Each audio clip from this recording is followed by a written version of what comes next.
Un conseil, madame, un conseil, monsieur, mangez. Y'en a qui prennent un petit coup, moi je mange. Y a-t-il un pilote dans l'assiette ? Y'en a qui lèchent les vitrines, moi je mange. Anne, j'ai un problème. Hier soir, j'ai fait raclette. Ce soir, on a une tartiflette de programmée. Et là, j'ai juste envie d'un énorme burger. Alors, 7, il fait moins 10 dehors, mais c'est normal d'avoir envie d'autant de gras en hiver. Alors, si tu me dis que tu as envie de gras et que au bout d'une raclette, d'une tartiflette et d'un burger, tu n'es pas encore en indigestion, ben c'est probablement que ton corps non seulement est en capacité de le digérer, mais que ça répond à certains besoins. Alors il y a une explication qui peut être que l'hiver, quand on n'est pas en permanence dans des bâtiments surchauffés, le corps, pour créer de l'énergie thermique, pour maintenir sa température corporelle, ben, il va avoir besoin de brûler de l'énergie. L'énergie, on la trouve dans les aliments.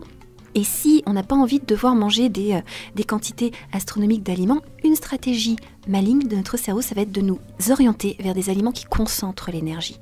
Les aliments gras sont plus riches et plus concentrés en énergie, donc finalement, même avec une petite quantité qui va ménager nos capacités digestives, on arrive à apporter davantage d'énergie à notre corps. Alors maintenant, quand tu me parles de tartiflette, de raclette, etc., ça répondait peut-être pas tout à fait une envie du corps à ce moment-là. Peut-être qu'on était plus sur une envie et un besoin symbolique. Parce que généralement, les tartiflettes, les raclettes, on va les manger en groupe. Et en groupe, il y a une synergie, il y a évidemment de la convivialité, il y a des interactions. Et on se nourrit aussi de cette convivialité et de ces interactions.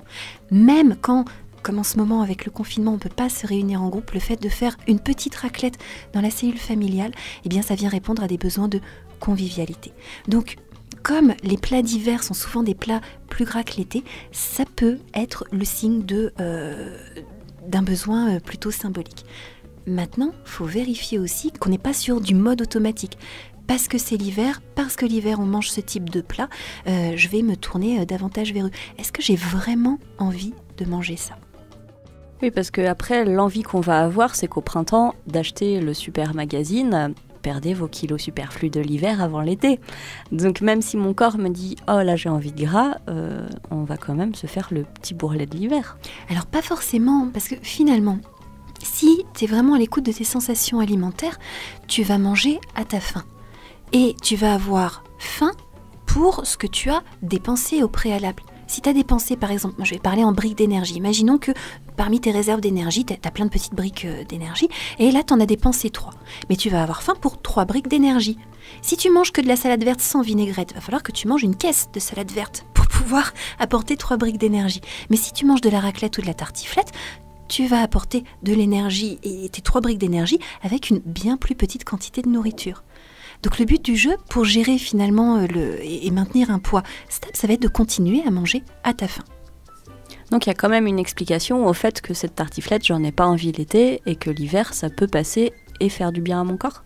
Oui, tout à fait. On n'a pas envie de tartiflette l'été parce que c'est un plat qui est plus riche, parce que c'est beaucoup plus long et beaucoup plus difficile à digérer. Et quand il fait chaud, le corps trinque un peu. Et cela dit, tu observeras, si tu te balades dans les lieux touristiques de notre région savoyarde et haute-savoyarde, l'été, tu vois quand même des personnes qui mangent de la tartiflette.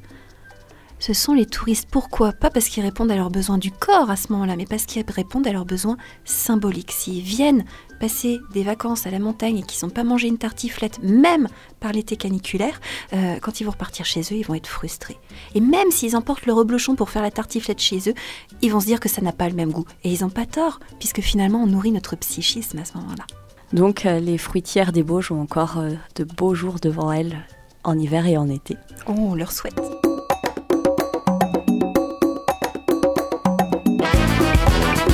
Cette chronique vous a plu ? Alors participez-y en posant vos questions à Anne-Claude à l'adresse contact@radioalto.info.